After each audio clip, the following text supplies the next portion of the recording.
All right, ladies and gentlemen, hello. My name is Darius Anucauskas, and I'm the Chief Market Analyst here at Markets.com. And today is Wednesday, ladies and gentlemen, the 30th of July. We still have, let's say, 1.5 day left of trading in July. So we have a little bit of left. Today, we still have the full U.S. session to go through. I'm recording this prior the U.S. session, and we also have the full trading day tomorrow. Look, the reason for this video is I wanted to pick up on a few key important economic data sets, and specifically in this video I'll talk about interest rates, because we have 3 central banks delivering interest rates today, or actually 2 today and 1 tomorrow. We do have an abundance of other economic data, but I think that I'll cover that in other separate videos. Look, before we jump into action, let's quickly have a read through our risk disclaimer. So yes, the content we produce does not constitute investment advice or investment recommendation and should not be considered as such. This material should not be taken as an invitation to acquire any financial instrument or product. I'll give you a few seconds to read the rest. I'm not going to disappear anywhere. So yeah, look, also just a quick mentioning of our Markets.com website, which you can always check out for more information about us. If you have any questions, reach out to us. We'll be more than happy to assist. And also, by the way, you're seeing this advert right now on our website, but this is the link that I want to refer to, because this is the registration link to the webinar that I'm going to hold tomorrow. It's a Zoom webinar. Basically, check out the time if it's convenient for you. I would really love to see you there in this live session. We're going to talk markets, and we're going to talk about sectors which kind of tend to perform better during economic downturns. Yes, we have been rallying so far, and nobody's nobody's saying that we're becoming very bearish. However, what comes up must come down eventually. So look, join in. Hopefully you'll enjoy the session, and we'll go from there.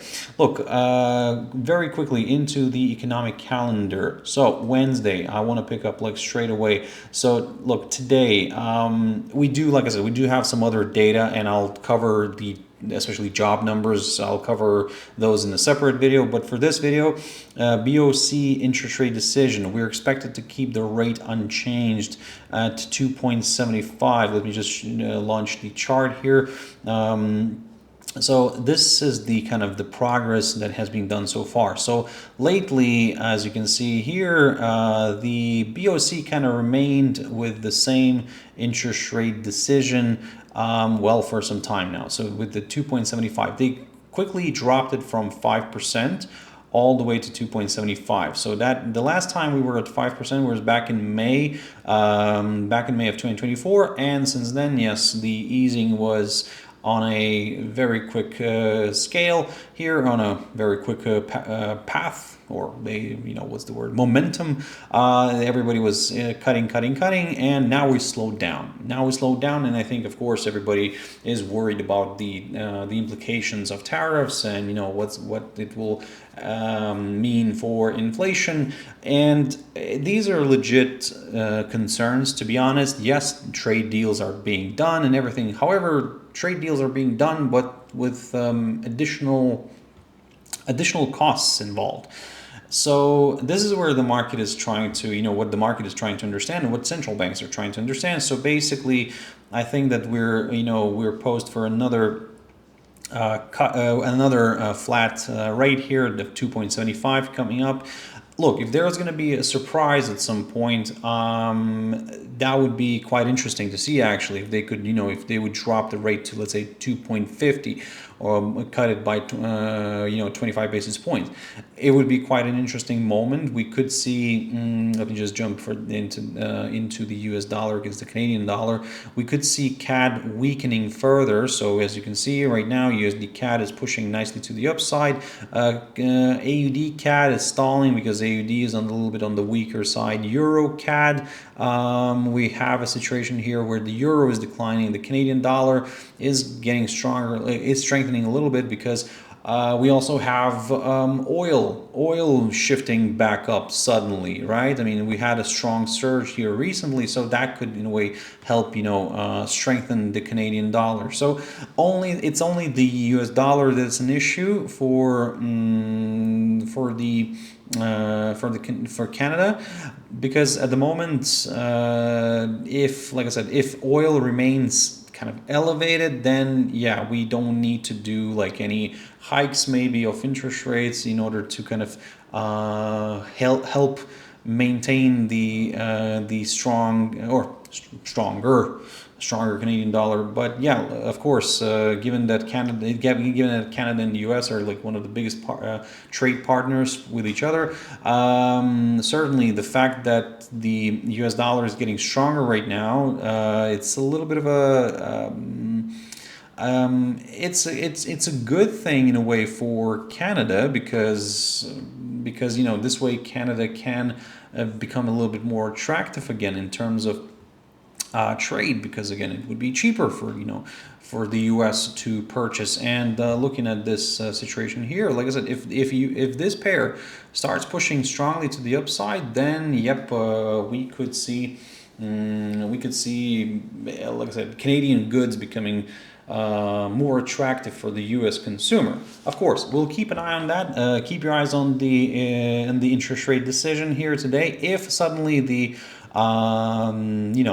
see let's say a higher number, of course, okay, then it could strengthen the Canadian dollar. But I think at this point, I don't think that they're trying to strengthen the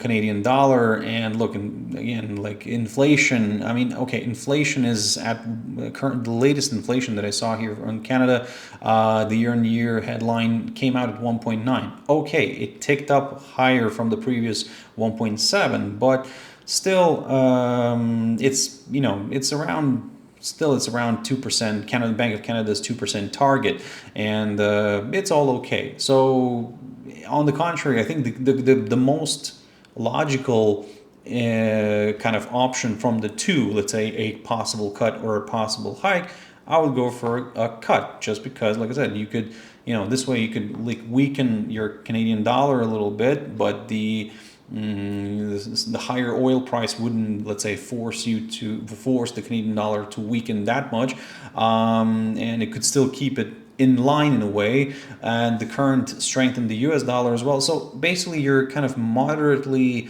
devaluing your currency so that your goods would become a little bit more attractive for the US consumer. So in a way it's a sweet spot. Let's see, but again, I think like I said, maybe we'll stick to the forecast of 2.75, but if I'm leaning towards some sort of a surprise, then I'm leaning a little bit more towards the downside. Again, it's an idea. Let's see what's going to happen next. Look, jumping into I would like to say main event today, the Federal Reserve interest rate decision, which it's going to be an interesting one. Look. According to the CME FedWatch tool, July, right now we're pricing in a 97.4%, no action, but we're pricing in 64.1% of a cut in September. Of course, everybody's criticizing, the White House is criticizing Jerome Powell for not going for a cut.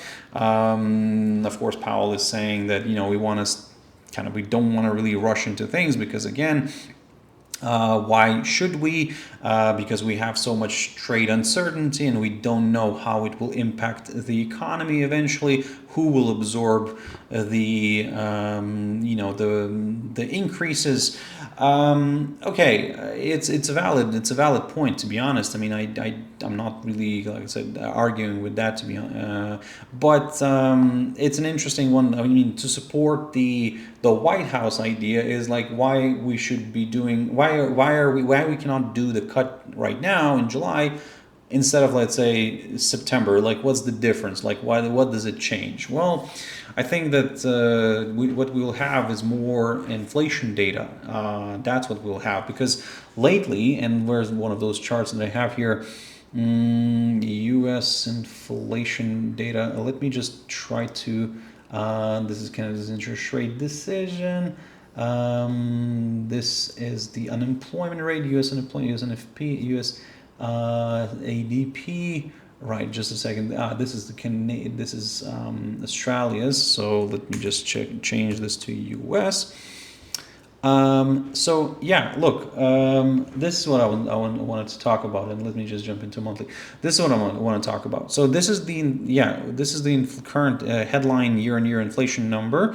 You can see that we have declined significantly. Then we're still now in a decline, in a gradual decline. But I already several times mentioned this, that if we would apply technical analysis on this chart, and we should normally not do that, but if, right, just for fun, then what the formation that we're having here, when we have a strong decline and then a gradual decline, it kind of follows with an up move, a strong up move here to the upside. Look, at the moment, yes, inflation is still on the lower side, but it's now kind of shifting away from the Fed's target of 2%. And of course, given that September is the next period when we'll get we'll still have to go through August inflation number, right? And still, I think we're going to get one number before 17th of September. I need to double check that actually, but so yeah, we will be getting two. So in a way, this is why I think that the Fed is trying to wait a little bit instead of like going hardcore in with cuts, as the White House wants it. And I think that's logical. I think it's okay. I mean, we need more time, but if inflation starts picking up, then it would be a little bit difficult to justify the cuts. Anyway, we'll see, of course. We'll see. But so yeah, keep your eyes on today's interest rate decision, but probably even more, keep your eyes on the Fed press conference. Now, that's where the excitement could come. We'll have those questions. I think that the White House, I think that the Jerome Powell will be attacked with interesting questions. And we'll see how he responds and how he deals with all that. Look, in terms of what can we expect from the market, USD JPY, I'm looking at this one. Certainly the fact that we're not going to get a cut could strengthen the US dollar. Where's that US dollar?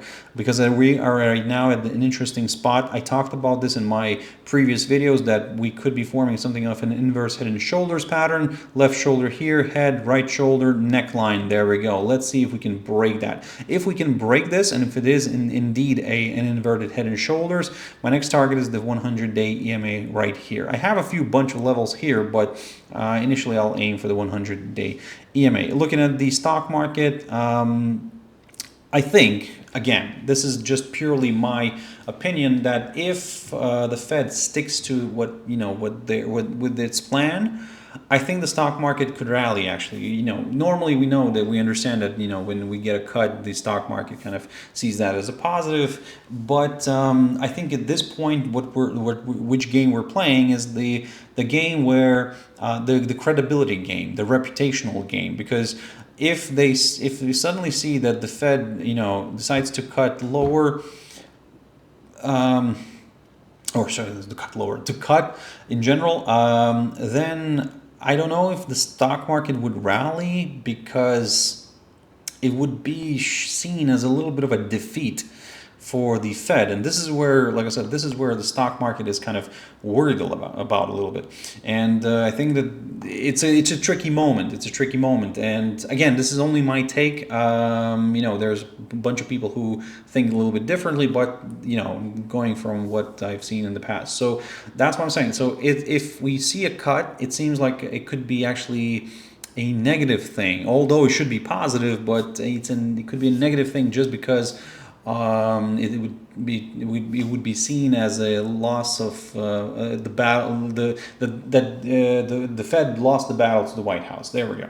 And again, if it's a no cut, no nothing, no hike, no cut, just staying the same, I think that this could be seen as a positive. Let's see, of course. Let's see if this is going to work out this way.